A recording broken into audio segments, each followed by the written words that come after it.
Yo yo yo! Aujourd'hui, on va profiter de la sortie de Les Misérables qui sort demain pour vous parler de la banlieue et de sa représentation dans le cinéma français. C'est un sujet qui nous tient très à cœur avec Mathieu. On vient tous les deux de banlieue et disons qu'on a beaucoup de choses à dire. Comme d'hab avant, n'hésitez pas à vous abonner, à mettre un pouce bleu, à partager, à mettre la cloche. Ça permet de nous soutenir et voilà, de continuer à vous proposer du contenu. Déjà, de base, la banlieue, elle se traîne une sale image. Et je suis pas là pour faire le Calimero, c'est juste une réalité. Et je suis pas non plus là pour édulcorer la vérité. C'est vrai que parfois, cette sale image, elle est justifiée. Mais bon, quand tu vas à Paris pour la première fois dans une école et que tu dis que tu viens du 9-2 ou du 9-3 et qu'on t'accueille avec des wesh wesh yo et limite, ils sont choqués que tu sois éduqué, ça casse les couilles. Et on l'a vécu avec Mathieu, donc no joke. Et on va justement parcourir l'image de la banlieue dans le cinéma. Et évidemment qu'il y a de très bons films et d'autres moins bons. On n'est pas du tout là pour juger la qualité intrinsèque des films, ou presque pas. Mais on est là pour vous montrer que l'image qui est représentée est souvent la même, surtout.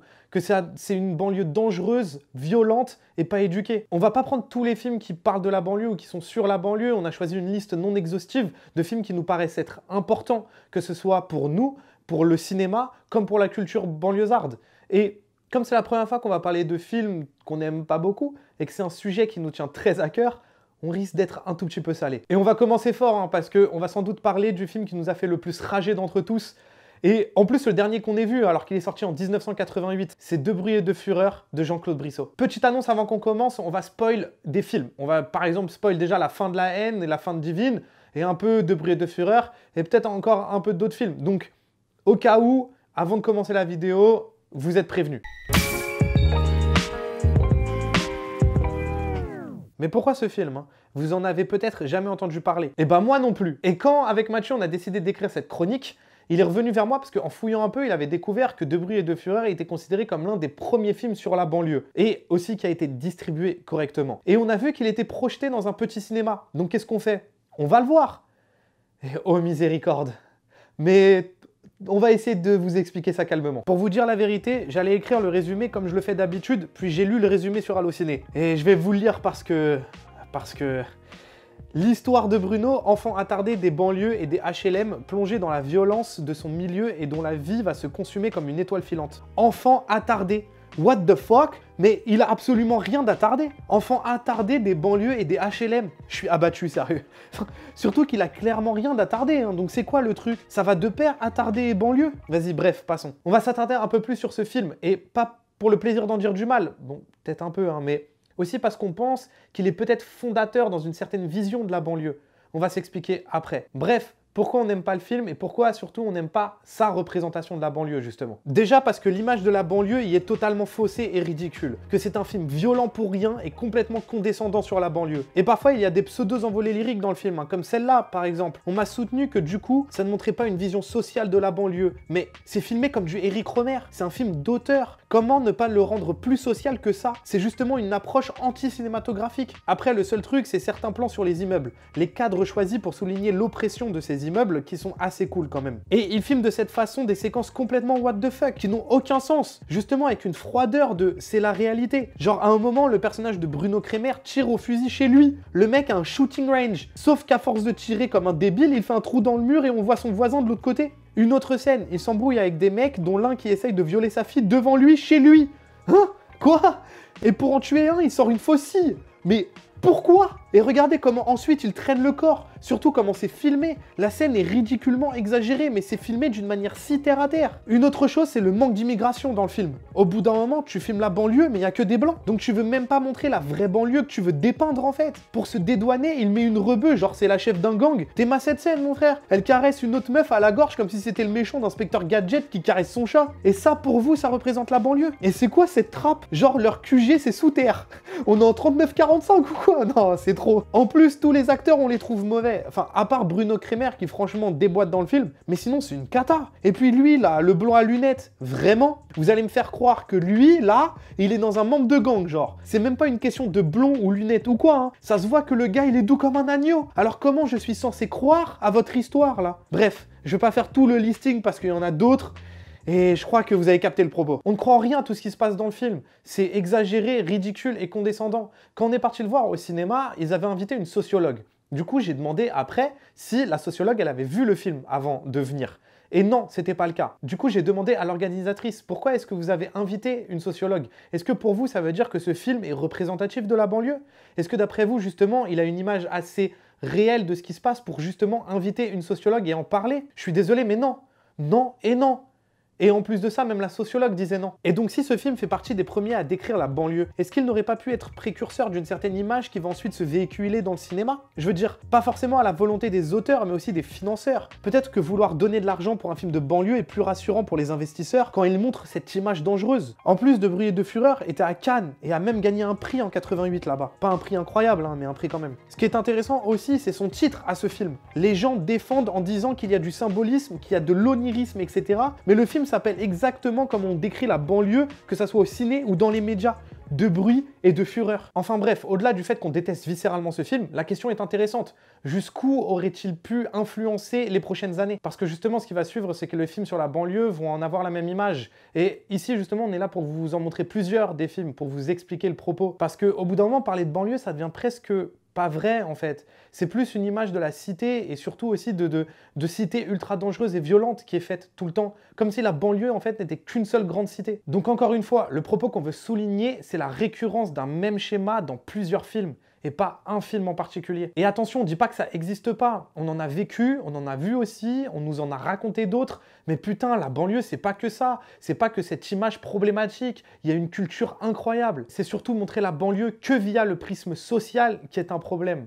La haine en tête. Donc, je me répète encore. Le propos ici, c'est pas de juger un seul film, c'est pas de parler que d'un seul film, c'est de vous montrer la récurrence d'un même propos, d'un même schéma dans plusieurs films. La haine est un film incroyable, hein. Évidemment que l'errance qui est décrite, tuer l'ennui, le fait de connaître que sa banlieue et de voir Paris comme un pays étranger, comme un monde inconnu, évidemment que ça existe, c'est une réalité, qui d'ailleurs est hyper bien mise en scène dans La haine. Toute la première partie en banlieue est en courte focale, tout est net, parce que c'est chez eux, puis quand ils arrivent à Paris, travelling compensé, comme s'ils rentraient dans un nouveau monde. Et ensuite, Paris sera filmé en longue focale, avec plein de flou, justement parce qu'ils sont dans un endroit qu'ils ne connaissent plus. C'est flou. Petite parenthèse, un travelling compensé, c'est quand on fait un travelling avant et un zoom arrière en même temps, ou l'inverse, pour donner cette impression que le décor soit se décolle ou se colle des personnages.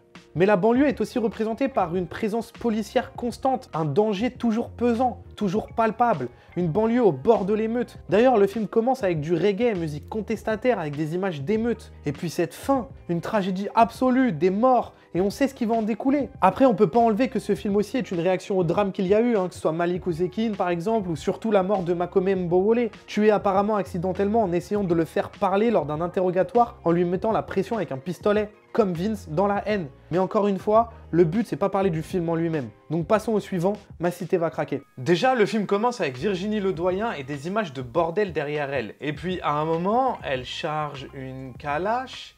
Ok film? Et je vais pas rester longtemps sur ce film, évidemment, ça raconte encore une banlieue dangereuse sous couvert de guerre de gang.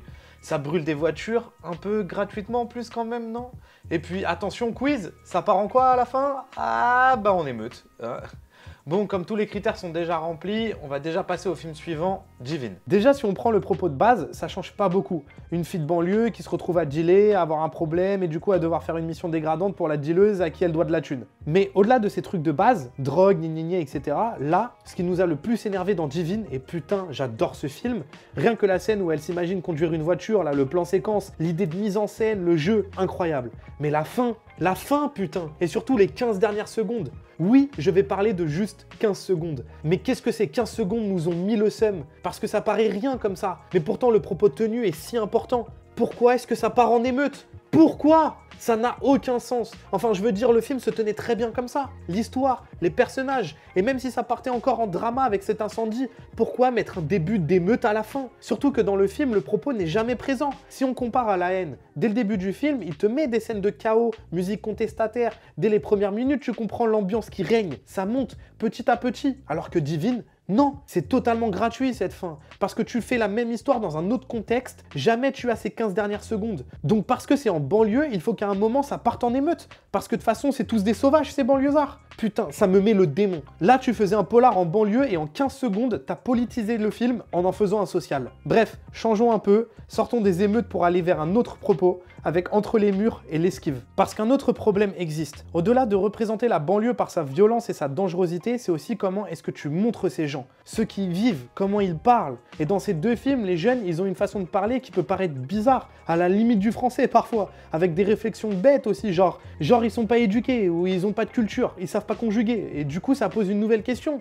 Est-ce que pour définir un personnage de banlieue, il est obligé de dire wesh? Oui, ça existe. Et heureusement, ces films ne les montrent pas d'une manière condescendante, mais au final, on les montre quand même de cette manière.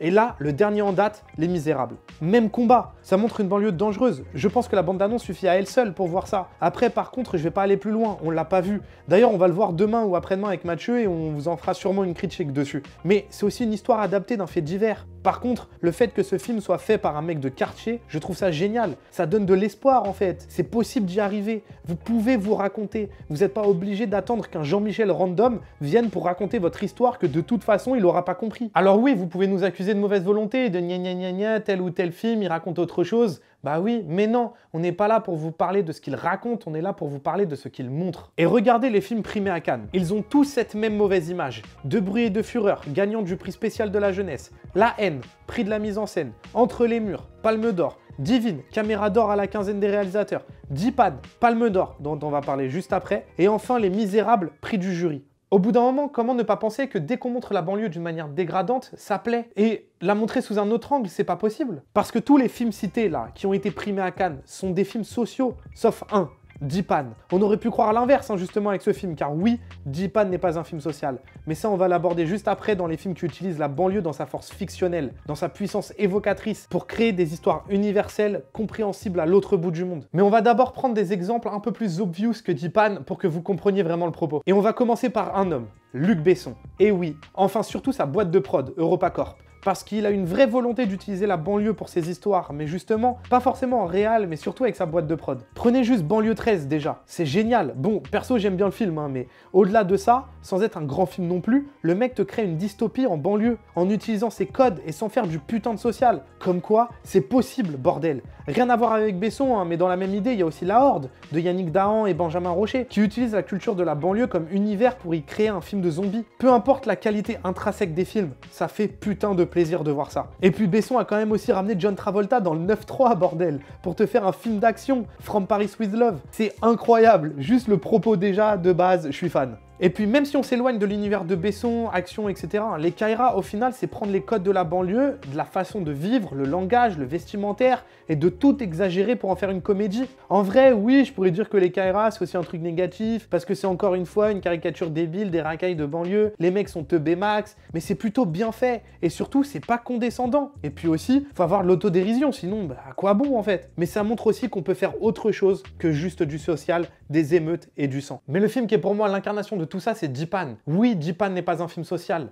Et là, je vais être salé, parce que quand le film est sorti, j'ai entendu énormément de gens dire des conneries, et j'avais pas de chaîne YouTube comme maintenant pour partager mon propos. Donc oui, je pète le seum 4 ans plus tard, mais je m'en bats les couilles. Il utilise littéralement la banlieue comme décor de fiction pour son histoire. Il l'utilise pas pour un propos politico-social ou dénoncer quelque chose. Il se sert de la fiction d'une banlieue dangereuse pour créer un climat encore plus inhospitalier à son personnage principal. Et putain, c'est génial. Il crée une histoire universelle d'un homme qui immigre dans un nouveau pays, étranger de son milieu et de son habitat, qui se retrouve à devoir choisir entre s'adapter ou non. Au bout d'un moment, quand tu regardes Training Day, tu peux pas te dire ouais, c'est un film social sur la banlieue quand le mec c'est un keuf avec 2 guns qui les tue en plus de travers.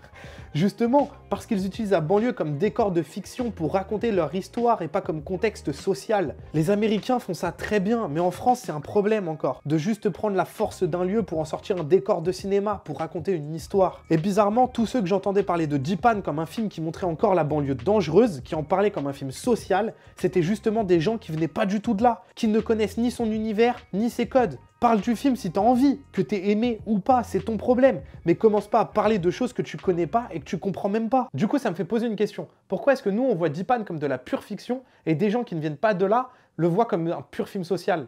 Qui a raison? Est-ce qu'au final, comment la banlieue a été représentée depuis 1988 avec par exemple De bruit et de fureur, fait qu'on voit Dipan comme un film social et pas pour plus que ce qu'il est? Est-ce que tout film en banlieue raconte la banlieue? Est-ce que tout film à Paris raconte Paris? Est-ce que Ciao Pantin raconte Paris? Non, je crois pas.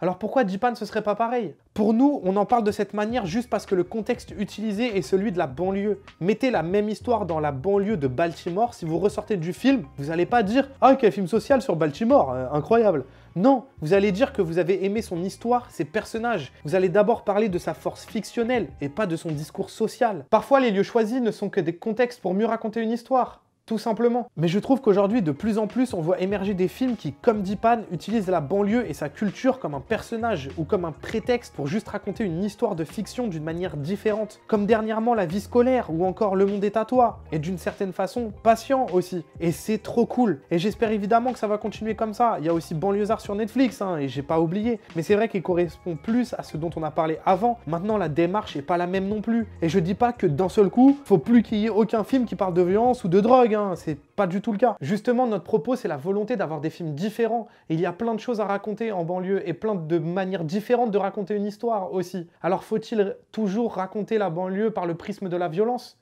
J'espère pas. J'y crois pas et je veux pas y croire. Et attention, je me pose pas en porte-parole, hein, surtout pas, c'est pas le but. Mais ce que je veux dire, c'est que c'est aussi à nous qui venons de banlieue de prouver le contraire, de proposer autre chose et de pas attendre que d'autres le fassent pour nous. Enfin voilà, on se retrouve la semaine prochaine avec un épisode justement sur un film qui aborde certains thèmes dont on vient de parler et d'ailleurs que j'ai cité légèrement. C'est Ciao Pantin de Claude Berry. C'est un épisode avec un peu de sel, mais on déborde d'amour. Banks.